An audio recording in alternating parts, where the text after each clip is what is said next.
नमस्कार। मेरा नाम डॉक्टर विलियम जोन्स है। पेशे से तो मैं एक डॉक्टर हूं, लेकिन मरीजों को दवा दारू देने के अलावा एक शौक और रखता हूं। शौक कुछ अजीब है और डर लगता है कि सुनकर कहीं आप चौंक ना उठें। लेकिन अब आपसे क्या छुपाना। बात यह है जनाब कि मैं जुर्म का शौकीन हूं। अपराध में मेरी खास दिलचस्पी है। जी नहीं, मैं कोई चोर, डाकू, उचक्का नहीं हूं। ना ही मैंने कभी किसी का खून किया है। राज सिर्फ इतना है कि मैं एक हादसे की वजह से मुजरिमों और अपराधियों की दुनिया का हिस्सा बन गया। 7 साल पहले, करीब 7 साल पहले मेरी एक सज्जन से मुलाकात हुई। मुलाकात दोस्ती में बढ़ी और नतीजा यह हुआ कि मेरी दुनिया ही बदल गई। क्योंकि जिन सज्जन से मेरी दोस्ती हुई थी वो मेरे और आप जैसे कोई साधारण इंसान नहीं थे। उनकी एक अलग दुनिया थी, जुर्म की, अपराध की। उनका दिन चोरी से शुरू होता तो रात साजिश में बीतती थी।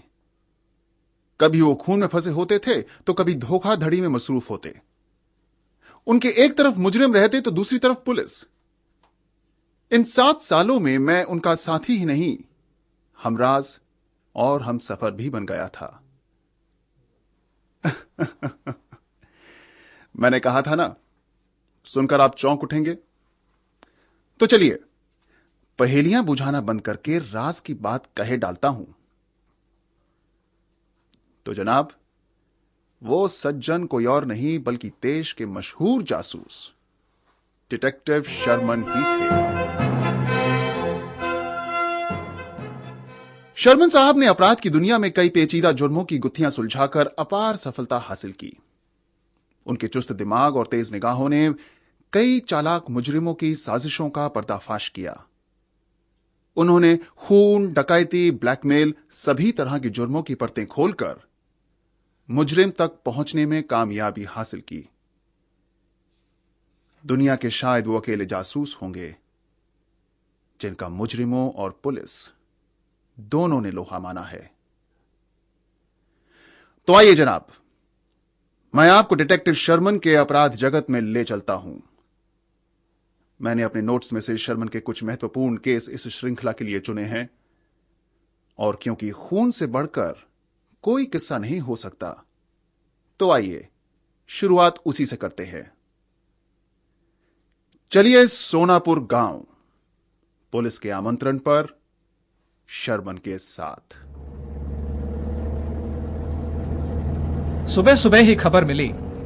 वायरलेस पर कांस्टेबल गुप्ता ने अर्जेंट मैसेज भेजा। उसने सिर्फ इतना कहा कि सोनापुर गांव के एक रईस सुमन आनंद का खून हो गया है। हादसा कल रात करीब 11 बजे हुआ। जान पड़ता है कि जैसे कातिल ने करीब 2 इंच की दूरी से रिवॉल्वर की गोलियां आनंद साहब के चेहरे में उड़ेल डाली हो। गुप्ता का कहना है कि जो सबूत उसे मिले हैं उससे लगता है कि मामला बहुत गंभीर है और पूरी जानकारी वो मेरे आने पर देगा।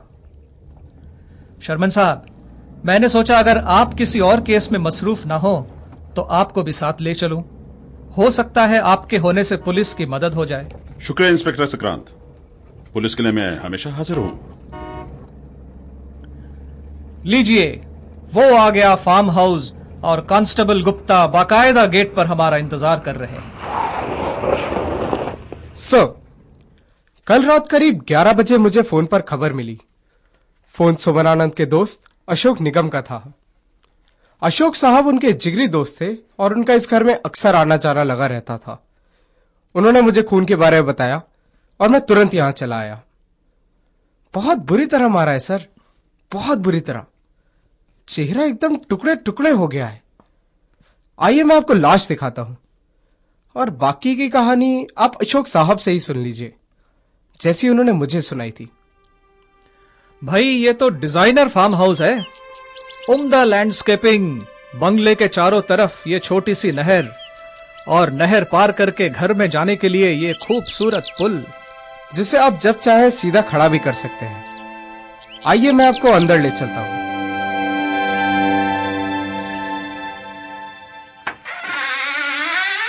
लीजिए सर, सुमन आनंद के मित्र अशोक निगम इसी तरफ आ रहे हैं। ये है mister Ashok Nigam, inspector Sankrant, detective Sherman और doctor Jones. Good day everyone. आइए ऊपर वारदात के कमरे में चलते हैं। सर, खून ऊपर सुमन आनंद के बेडरूम में हुआ है। हमें उनकी लाश बेड पर पड़ी हुई मिली। उनके शरीर पर रात का पहना ड्रेसिंग गाउन था, पैरों में चप्पल थी और छाती पर एक रिवॉल्वर रखी हुई थी। यह है वो कमरा, देखिए। लाश पर से कपड़ा हटाइए।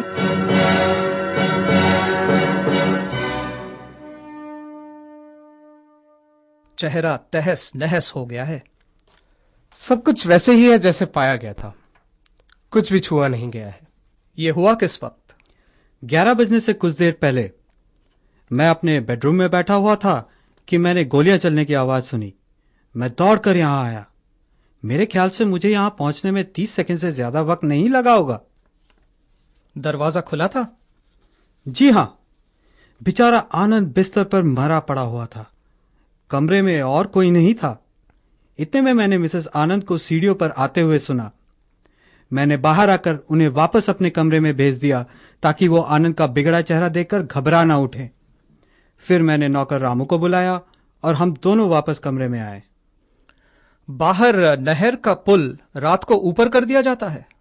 जी हां, रोज शाम को 6 बजे रामू पुल को खड़ा कर देता है। कल मैंने उसे खुद इसमें मदद की। जी साहिब। वो कातिल निकलकर भागा कैसे? कहीं आनंद साहब ने आत्महत्या तो नहीं की? हमने भी पहले ये सोचा सर, लेकिन ये देखिए, खिड़की पर जूतों के निशान, खून में रंगे हुए। खूनी यहां से निकल कर गया है। तुम्हारा मतलब वो नहर पैदल पार करके गया? बिल्कुल सर, नहर कहीं भी 3 फुट से गहरी नहीं है। लेकिन अशोक साहब, अगर आप खून होने के आधे मिनट में यहां पहुंच गए थे तो उस वक्त कातिल नहर में ही होगा। जी इंस्पेक्टर, लेकिन खिड़की पर पर्दा पड़ा हुआ था और उस वक्त मुझे बाहर झांकने का ख्याल ही नहीं आया। तो इसका मतलब कातिल 6 बजने से पहले पुल पार करके अंदर आया और इस कमरे में छुपा रहा। रात करीब 11 बजे जब आनंद साहब अंदर आए तो उसने उन पर गोली चलाई। उनके बदन पर अपनी रिवॉल्वर छोड़ खिड़की के रास्ते भाग गया। जाने से पहले एक कार्ड भी छोड़ गया है। कार्ड? जी, सिराने पर पिन से टंगा हुआ। कार्ड पर बिच्छू का निशान, इसका मतलब? कुछ मालूम नहीं इंस्पेक्टर, लेकिन ऐसा ही एक निशान आनंद साहब की कलाई पर मैं अक्सर देख चुका हूं। क्या आनंद साहब किसी सीक्रेट सोसाइटी के मेंबर तो नहीं थे? मुझे इस बारे में कोई जानकारी नहीं। मेरी उनसे दोस्ती पिछले 5 सालों में रही है, जब से वो इस गांव में आए। उससे पहले की उनकी जिंदगी के बारे में न उन्होंने कभी कुछ कहा था न मैंने कुछ पूछा था। मैंने भी कई बार बिच्छू का निशान मालिक की कलाई पर देखा है, लेकिन कभी पूछने की हिम्मत नहीं की। अरे, वो साहब की सोने की अंगूठी ले गया है, उनकी शादी की अंगूठी। क्या? जी साहब, वो अपनी शादी की अंगूठी बीच वाली उंगली में पहनते थे और उसके ऊपर ये चांदी की अंगूठी। हाँ, ये चांदी की अंगूठी तो वैसे ही है, लेकिन उसके नीचे वाली सोने की अंगूठी गायब है। तुम्हारा मतलब वो सोने की अंगूठी इस दूसरे अंगूठी के नीचे पहनते थे? जी, हमेशा। इसका मतलब कातिल ने पहले चांदी की अंगूठी निकाली, फिर सोने वाली निकालकर अपनी जेब में डाली और चांदी की अंगूठी वापस उंगली पर चढ़ाई। मेरे पूरे करियर में ऐसा अजीब काम किसी खूनी ने नहीं किया। शर्मन साहब, आप कुछ पूछना चाहेंगे? जी हां, अशोक साहब से हम बाद में बातचीत करेंगे। पहले रामू से 2 बातें हो जाएं। Good day mister Ashok. Ramu, तुम कब से आनंद साहब के यहां काम कर रहे हो? जी, पिछले 5 सालों से, जब से उन्होंने ये कोठी ली। कल रात जब खून हुआ तो तुम गोली चलने की आवाज सुनकर इधर आए? नहीं साहब, मेरा कमरा पीछे है और वहां से इधर की आवाज सुनाई नहीं देती। मैं तो सोने की तैयारी कर रहा था कि अशोक साहब ने आकर मुझे ये बुरी खबर सुनाई। अशोक साहब आनंद साहब के पुराने दोस्त हैं? जी साहब, बहुत अच्छी दोस्ती थी उनकी। अशोक साहब अक्सर यहां आकर कुछ दिन रहते थे। आनंद साहब और उनकी पत्नी के साथ ताश खेला करते थे। रामू, जरा यहां लाश के करीब आओ। आनंद साहब की दाढ़ पर यह छोटा सा प्लास्टर लगा हुआ है, क्या पहले तुमने देखा था? जी साहेब, कल सुबह दाढ़ी बनाते समय उन्हें ये कट लग गया था। क्या उनके बर्ताव में कुछ खास बात महसूस हुई? जी, वो परसों दिन में मार्केट गए थे और तभी से कुछ परेशान लग रहे थे। तो इसका मतलब उन्हें किसी बुरी घटना का अंदेशा था। हो सकता है कि किसी सीक्रेट सोसाइटी, जिसका चिन्ह बिच्छू है, के मेंबर रहे हों। उस सोसाइटी का कोई दुश्मन यहां आता है, उनका कत्ल करके सोसाइटी का कार्ड यहां छोड़ जाता है। जब अखबार में खून के साथ पाए गए कार्ड के बारे में छपेगा तो सोसाइटी वालों को पता चल जाएगा कि बदला ले लिया गया है। बिल्कुल। लेकिन वो साथ में अंगूठी भी ले गया, ऐसा क्यों? यही बात समझ में नहीं आती। अरे, ये टेबल के नीचे क्या है? डंबल साहब, मालिक इनसे वर्जिश करते थे। डंबल? लेकिन एक ही डंबल क्यों? मालूम नहीं साहब, मैंने तो हमेशा मालिक को 2 डंबल ही इस्तेमाल करते देखा है। सर, बाहर खूनी की साइकिल पड़ी मिली है, झाड़ियों में छुपाई गई थी। चलो चलकर देखते हैं। वो देखिए सर, वो रही साइकिल। अगर सरकार साइकिलें भी रजिस्टर करने लगे तो पुलिस को मुजरिमों तक पहुंचने में कितनी मदद मिले। लेकिन अचरज की बात है कि वो साइकिल पीछे छोड़कर क्यों गया, और बिना साइकिल के वो रफू चक्कर हुआ कैसे? शर्मन साहब, मामला और भी बिगड़ता जा रहा है। सक्रांत भाई, मुझे तो लगता है कि मामला सुलझता जा रहा है।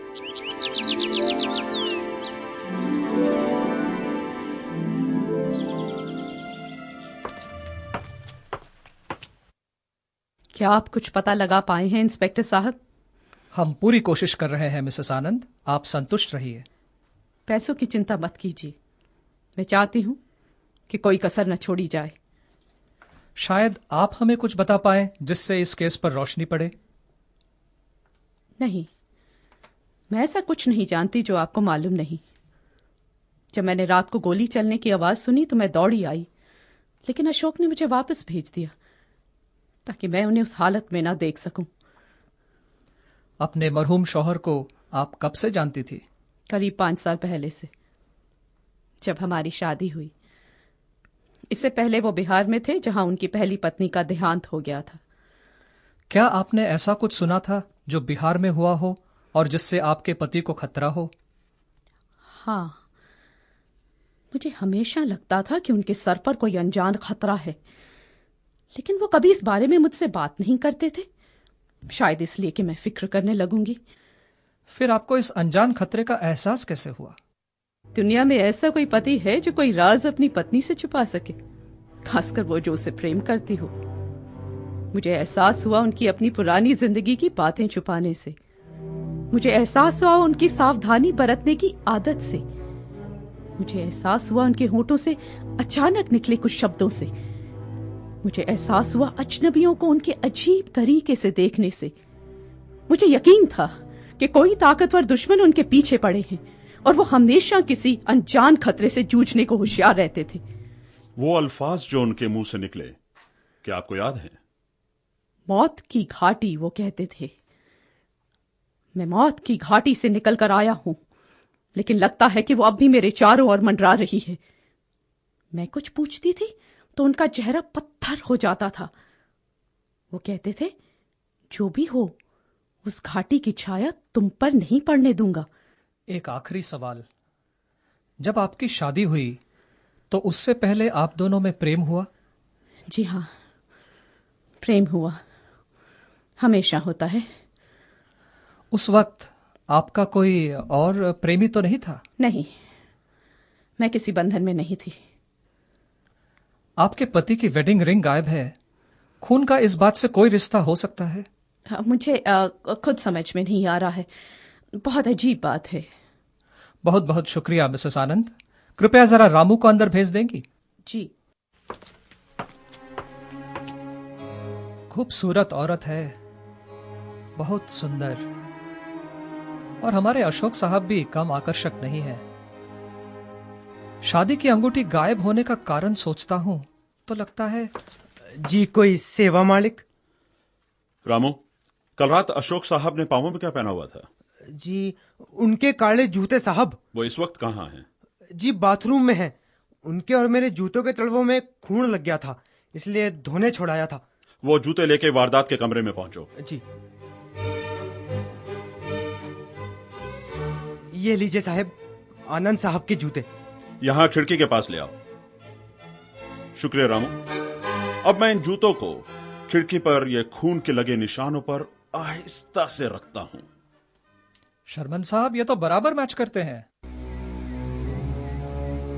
तो अशोक साहब ने जानबूझकर ये निशान खिड़की पर लगाए, पुलिस को गुमराह करने के लिए। अरे ये क्या, बाहर लॉन में देखिए, श्रीमती आनंद अशोक निगम के साथ खुशी खुशी बात करते हुए। विश्वास नहीं होता। झूठ, एकदम झूठ। अशोक साहब की कहानी में कुछ सच्चाई नहीं, और चूंकि श्रीमती आनंद भी वही कहानी दोहरा रही हैं, इसका मतलब वो भी झूठ बोल रही हैं। यानी दोनों इस खेल में मिले हुए हैं और कोई षड्यंत्र रच रहे हैं। झूठ? ये तुम कैसे कह सकते हो शर्मन? सिर्फ उन दोनों को इकट्ठा देखकर? सिर्फ उन दोनों को इकट्ठा देखकर ही नहीं। हालांकि वो बहुत ही कठोर दिल औरत होगी जो अपने पति की मौत के समय उससे दूर रह पाती है और अगले ही दिन उनके दोस्त के साथ हंसती खेलती पाई जाती है। बल्कि इस बात से कि उनकी कहानी में वक्त का अंदाजा एकदम गलत है। मैं ये मानने के लिए हरगिज तैयार नहीं कि कातिल ने गोली चलाने के बाद 30 सेकंड में अशोक साहब के वहां पहुंचने से पहले मृत शरीर की उंगली से 2 अंगूठियां निकाली हो, फिर एक वापस पहनाई हो, सिरहाने पर अपनी सोसाइटी का कार्ड एक पिन के द्वारा लगाया हो और वहां से रफू चक्कर हो गया हो। और जब हम देख चुके हैं कि खिड़की पर जूते के निशान अशोक निगम ने खुद लगाए हैं, तो यह साफ हो जाता है कि उनकी कहानी हकीकत नहीं बल्कि एक षड्यंत्र है। तो तुम्हारा मतलब खून 11 बजे नहीं, जैसा कि अशोक का कहना है, बल्कि उससे पहले हुआ? बिल्कुल। और खून होने से नौकर रामू को जगाने तक क्या हुआ, यह सिर्फ अशोक और श्रीमती आनंद जानते हैं। वो दोनों इस खेल में साथी हैं। लेकिन एक बात अजीब है, अगर वो एक अवैध प्रेम के बंधन में हैं, तो वो मृत आनंद की शादी की अंगूठी निकालकर इस बात की ओर इशारा क्यों करेंगे? दूसरे, उन्हें इस बात का यकीन कैसे था कि गोली की आवाज सुनकर नौकर दौड़ा चला नहीं आएगा? तीसरे, जो झाड़ियों में साइकिल पड़ी मिली है, वो किसकी है? सर केस सॉल्व हो गया सर। अशोक निगम आनंद साहब के कातिल नहीं है। खून बाहर के किसी आदमी ने ही किया है, क्योंकि हमें पता चला है कि वो साइकिल जो झाड़ियों में मिली थी एक बिहारी आदमी की है, जो 2 दिन से होटल सुल्तान में रह रहा था। उसे कल दिन में पास वाले चाय वाले ने भी इस घर के आसपास देखा है। होटल के मालिक और चाय वाला दोनों ने वो साइकिल पहचान ली है। हो ना हो आनंद साहब का कातिल वही है, और उसका मकसद पुरानी दुश्मनी है। उस आदमी का हुलिया? जी साहब, उम्र करीब 50 साल, भूरे बालों मूछे, कद 5 फुट 9 इंच, खूंखार चेहरा। मैंने वायरलेस पर सभी कांस्टेबल्स को इन्फॉर्म कर दिया है। खूंखार चेहरे के अलावा सारा विवरण मरहूम आनंद से मेल खाता है। वो भी 50 साल के थे, कद 5 फुट और 9 इंच था, और भूरे बाल व मूछें थी। खैर, और कुछ? जी, नीली पतलून और पीली कमीज पहने हुए था। होटल के स्टाफ का कहना है कि उसकी बोलचाल से इस बात का कोई शक नहीं कि वह बिहार से था। वेरी गुड गुप्ता, अब तुम्हें एक लापता चीज का पता और लगाना है। Yes sir. आनंद साहब का एक डंबेल गायब था, उसका क्या हुआ? Dumbbell sir? हाँ इंस्पेक्टर, मेरे दिमाग में इस केस की गुत्थियां सुलझती जा रही हैं। सिर्फ इस डंबेल का पता लगाना है जिस पर इस केस का दारोमदार है। आप इजाजत दें तो एक खेल खेलें? जैसा आप ठीक समझे। तो आइए मेरे साथ बाहर लॉन में जरा अशोक निगम से बातचीत हो जाए। अशोक जी, अच्छा हुआ आप मिल गए। हम लोग आपसे ही मिलने जा रहे थे। हाँ जी, कहिए। अशोक जी, हमें म्युनिसिपैलिटी वालों से नोटिस मिला है कि आपके फार्म हाउस की नहर का पानी बहुत गंदा हो गया है। इससे बीमारी फैलने का खतरा है, इसलिए कल सुबह उनके आदमी आकर नहर का पानी खाली कर देंगे। आपको आपत्ति तो नहीं? नहीं, हमें कोई इतराज नहीं। शर्मन साहब, नाटकबाजी में आपका मुकाबला नहीं। अब और कितना इंतजार करना पड़ेगा? 2 घंटे तो हो गए हमें रात की ठंड में यहाँ लान में ठिठुरते हुए। जासूसी में अगर कुछ नाटक ना हो तो इस काम का मजा ही क्या। रही बात इंतजार की, तो मैं इतना कह सकता हूं कि अगर मुजरिम अपनी कार्यवाही रेलवे टाइम टेबल की तरह सुनियमित रखने लगे तो हमें और आपको कितनी सुविधा होगी। लो, अब और इंतजार नहीं। वो देखो, आहिस्ता से दरवाजा खुल रहा है, भीतर से रोशनी दिख रही है और एक आदमी की रूपरेखा बाहर आती हुई, टॉर्च की रोशनी में राह टटोलते हुए नहर की तरफ जाती हुई। अरे, ये तो हमारे जाने पहचाने अशोक निगम है। लेकिन ये क्या? रात के इस वक्त में फिशिंग रॉड से नहर में मछली पकड़ने की क्या सूची? लगता है उन्हें कुछ मिल गया है पानी में और रॉड के हुक से उन्होंने बाहर निकाल लिया है। ये है क्या? कपड़े का थैला? अब इंस्पेक्टर दबोच लो। बच के कहां जा सकते हैं मिस्टर अशोक? और ये जो थैला आपने पानी से निकाला है, मेरे हवाले कर दीजिए। आइए अशोक साहब, बाकी बातें अंदर करते हैं, बाहर बहुत सर्दी है। चलिए फिर से वारदात के कमरे में चलते हैं, जहां सुमन आनंद की लाश हमारा इंतजार कर रही है। मैंने कहा था ना इंस्पेक्टर कि इस केस का दारोमदार उस लापता डंबेल पर टिका है। क्योंकि अगर कोई भारी वस्तु गायब हो और पास में पानी मौजूद हो तो यह पूछना मुश्किल नहीं कि उस वजनी चीज से पानी में कुछ डुबाया गया है। लेकिन वो क्या डुबाया गया है और किसने डुबाया है, यह पता लगाने के लिए मुझे यह नाटक खेलना पड़ा। नहर खाली करने की धमकी देने से हुआ यह कि जिसने भी वो वस्तु पानी में डुबाई थी वो रात के अंधेरे में उसे निकालने जरूर आएगा। इंस्पेक्टर, अब इस बंडल को खोला जाए तो जिस राज की हमें तलाश थी वो सामने आ जाएगा। अगर मेरा अंदाजा सही है तो इसमें आपको एक पीली कमीज और एक नीली पतलून मिलेगी। आपका कहना सही निकला शर्मन साहब, वाकई ही इसमें पीली कमीज और एक नीली पतलून निकली। अशोक साहब, आपका खेल खत्म। अब जो कहना है कह दीजिए। आप जब इतना सब जानते हैं शर्मन साहब, तो बाकी भी बता दीजिए। अगर जरूरत पड़ी तो जरूर बताऊंगा, लेकिन मेरी इच्छा है कि अपना राज आप खुद ही बताएं। अगर यहां कोई राज है तो वो मेरा नहीं है और वो मेरे मुंह से नहीं निकलेगा। अगर आपकी यही मर्जी है तो हमें आपको तुरंत गिरफ्तारी में लेना पड़ेगा। आप जो चाहे कर सकते हैं। बस, तुम बहुत कुछ अपने सर ले चुके हो अशोक, बहुत कुछ। आगे इसका जो भी बने, तुमने अपना फर्ज निभा दिया है। मिसेज आनंद, गुस्ताखी के लिए माफी चाहता हूं, लेकिन अगर आप और अशोक साहब हमारी मदद नहीं करेंगे तो मजबूर होकर मुझे मिस्टर सुमन आनंद से गुजारिश करनी पड़ेगी कि वो अपनी कहानी खुद सुनाएं। शर्मन, अगर तुम हमें ये कहानी सुमन आनंद के मुंह से सुनाना चाहते हो तो तुम्हें उसकी लाश में भी जान फूंकनी पड़ेगी। लगता है इसके अलावा और कोई चारा नहीं, लेकिन ये काम मैं नहीं, मिसेज आनंद करेंगी। मिसेज आनंद। अशोक, लगता है शर्मन साहब के आगे हमें झुकना ही पड़ेगा।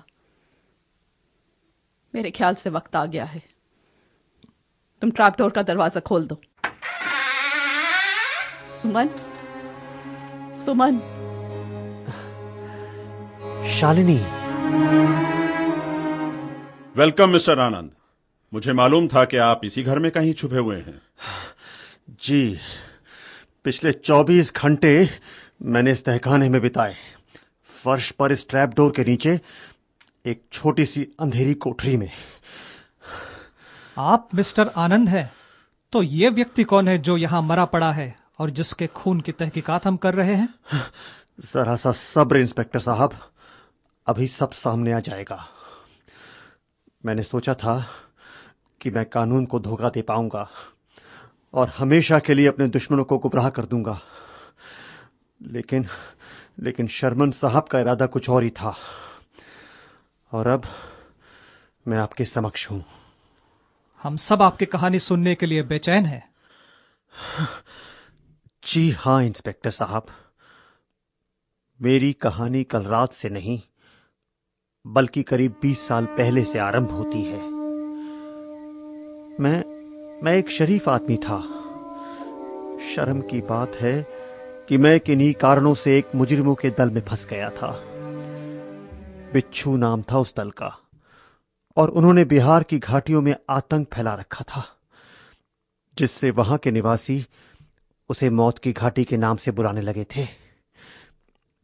उस दल की एक खास पहचान थी, ये बिच्छू का निशान, जो हर सदस्य की बाईं कलाई पर अंकित किया जाता था। मैंने भी उस दल के साथ कई अपराध किए, खून, डकैती, अपहरण। लेकिन एक दिन मैं उस गुनाह की जिंदगी से तंग आकर भाग निकला। मुझे ये मालूम नहीं था कि मौत की घाटी के बिच्छू मुझे कहीं भी चैन से जीने नहीं देंगे। मैं जहां भी गया, कलकत्ता, आसाम, भोपाल, वो मेरे पीछे पड़े रहे। उन्हें डर था कि मैं कभी पुलिस को उनके बारे में जानकारी ना दे दूं। आखिरकार मैंने यहां आकर पनाह ली, शादी की, लेकिन अपनी पत्नी को कुछ नहीं बताया। पर हर वक्त मुझे किसी अनहोनी का अंदेशा लगा रहता था। मुझे यह आशंका थी कि वो अभी भी मेरे पीछे पड़े हुए हैं। 2 दिन पहले जब मैं मार्केट गया तो मुझे एक जाना पहचाना चेहरा नजर आया। ये था मौत की घाटी के मेरे एक खूंखार साथी ब्रह्म प्रकाश का। वो एक हरी साइकिल पर बैठा बाजार में इधर उधर घूम रहा था। मुझे शक हुआ कि वो मुझसे बदला लेने यहां आया है। मैं सावधानी बरतने लगा। कल रात जब मैं सोने से पहले इस कमरे की बत्ती बुझाने के लिए आया तो मुझे किसी गुप्त खतरे का एहसास हुआ। इतने में मैंने पर्दे के पीछे खड़े एक आदमी के पैर देखे। एक पल के लिए तो मेरे हाथ पांव सुन्न हो गए। इससे पहले कि मैं कुछ सोचता, पर्दे के पीछे से मैंने ब्रह्म प्रकाश को मेरी ओर लपकते देखा। उसके हाथ में खंजर और आंखों में खून। मैं दुबका और ब्रह्म प्रकाश पीछे टेबल लैंप पर जा गिरा। उसका खंजर उसके हाथ से छूट गया। मैंने उसे दबोचने की कोशिश की, लेकिन उसने अपनी रिवॉल्वर निकाल ली थी। मैंने उससे रिवॉल्वर छीनने की कोशिश की। हाथापाई में रिवॉल्वर चल गई और गोली सीधा उसके चेहरे में घुस गई, इतने जोर से कि वो क्षण भर में ढेर हो गया। उसका चेहरा एकदम बिगड़ चुका था। मैं सोच ही रहा था कि आगे क्या करूं कि अशोक और मेरी बीवी दौड़ते हुए कमरे में पहुंच गए। उन्होंने ब्रह्म प्रकाश का मरा हुआ शरीर देखा तो उन्हें कुछ समझ में नहीं आया। मैंने जल्दी से उन्हें समझाया कि मामला क्या है। इतने में मुझे एक जबरदस्त आइडिया आया, इतना जबरदस्त कि अपने दिमाग की काबिलियत पर मुझे खुद बहुत खुशी हुई। ब्रह्म प्रकाश की उम्र और कद मेरे जितना था। उसकी भी भूरी मूछें और भूरे बाल थे, और उसकी कलाई पर भी बिच्छू का निशान था। उसका चेहरा तो बुरी तरह बिगड़ ही चुका था, इसलिए उसे कोई पहचान नहीं पाता। मैंने सोचा कि क्यों ना उसे अपनी जगह लिटाकर बिच्छू दल को हमेशा के लिए गुमराह कर दूं। अशोक और मैंने ब्रह्म प्रकाश के कपड़े उतारे, उसके बदन पर मेरा पायजामा और ड्रेसिंग गाउन चढ़ाया, पैरों में मेरे स्लीपर्स पहनाए और यहां बेड पर लिटा दिया। ब्रह्म प्रकाश की जेब